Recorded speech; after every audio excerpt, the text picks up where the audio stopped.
मंत्री मलय घटक सभी पार्टियां आनंद गोपाल को श्रद्धांजलि देने के लिए एक साथ आए। वे एक समाजसेवी और गरीबों के मसीहा थे। उन्होंने एक समय दुर्गापुर को भी एक नया रूप दिया था। वे थे दिवंगत पूर्व कांग्रेस एमपी आनंद गोपाल मुखर्जी। बुधवार को उनकी 100वीं जयंती थी। दुर्गापुर के सभी राजनीतिक दल दुर्गापुर के विरिंगी में दिवंगत आनंद गोपाल मुखर्जी की याद में श्रद्धांजलि देने के लिए आगे आए। राज्य की कानून, न्यायपालिका और श्रम मंत्री मलय घटक, कांग्रेस जिला अध्यक्ष देवेश चक्रवर्ती, वरिष्ठ सीपीएम नेता विपेंदु चक्रवर्ती ने पुष्पांजलि अर्पित की। इस दिन उनके बेटे और दुर्गापुर नगर निगम के पूर्व मेयर अपूर्व मुखर्जी, बहू और नगर निगम बोर्ड ऑफ एडमिनिस्ट्रेशन की chairperson Anandita Mukherjee, Asansol Durgapur development board के चेयरमैन काबी दत्ता और अन्य राजनीतिक और गैर राजनीतिक हस्तियां भी मौजूद थी।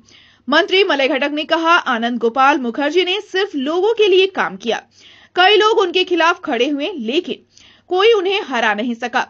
आज भी वे दुर्गापुर के लोगों के दिलों में बसे हुए हैं। मैं उनकी याद में अपनी श्रद्धांजलि अर्पित करता हूँ। आज के 100तम जन्म दिवस। ओम पूर्णमद पूर्णमिदं पूर्णात् पूर्णमुदच्यते पूर्णस्य पूर्णमादाय पूर्णमेवावशिष्यते।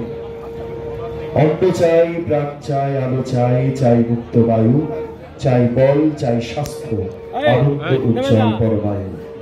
দিবে আর নিবে, মিলাবে মিলিবে, যাবে না ফিরে এই ভারতের মহামানবের সাগর তীরে। আসলে আজ আমরা শুধুমাত্র রাজনীতি নয়, প্রশাসন নয়, একে অপরের সঙ্গে হাতে হাত মিলিয়ে আমরা 100তম জন্মদিন পালন করছি। সেই সদ্য প্রবাদ পুরুষ মানুষ শ্রী আনন্দ গোপাল মুখোপাধ্যায়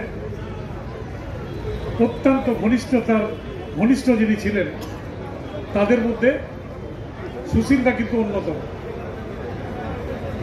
আজকে আনন্দবাবুর স্মরণ করতে গিয়ে প্রথম যেটা আমার খেয়াল পড়ে, 1980 সাল আনন্দ গোপাল মুখোপাধ্যায় আসানসোলের লোকসভার প্রার্থী হিসাবে কংগ্রেসের তার নাম ঘোষণা হয়েছে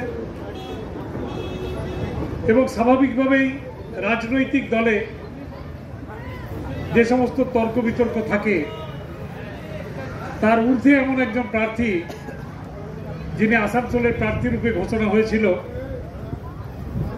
তিনি আসানসোলে প্রথম আমার বাবা ফণীভূষণ ঘটক, যিনি আমার আনন্দ গোপাল মুখোপাধ্যায় আমার গুরু বলতে পারেন, রাজনৈতিক গুরু, তার অত্যন্ত বন্ধুস্থানীয় ছিলেন। একটা অ্যাম্বাসেডার গাড়ি করে সঙ্গে আমার খেয়াল আছে 2টো না 3টে টিন আলকাতরা নিয়ে তিনি হাজির হয়েছিলেন এবং আমার বাবা আমাকে ডেকে বললেন যে আনন্দ গোপাল মুখার্জি প্রার্থী হয়েছে, তোকে উনার হয়ে নামতে হবে। তো সেই দিন থেকেই আমরা নেমে পড়েছিলাম আনন্দবাবুকে জেতানোর জন্য। আসানসোল এমন একটা সংসদীয় আসন ছিল যে আসনে সেই সময়ে বামপন্থী নেতাদের, বামপন্থী সংগঠনের যে দাপট, সেই দাপট কিন্তু তুঙ্গে ছিল এবং আনন্দবাবুর বিরুদ্ধে আমার যেটুকু খেয়াল আছে প্রার্থী ছিলেন তৎকালীন সিপিএম এর এমপি রবীন্দ্র সেন। दुर्गापुर से निमाई दास की रिपोर्ट, पीवीटीवी न्यूज।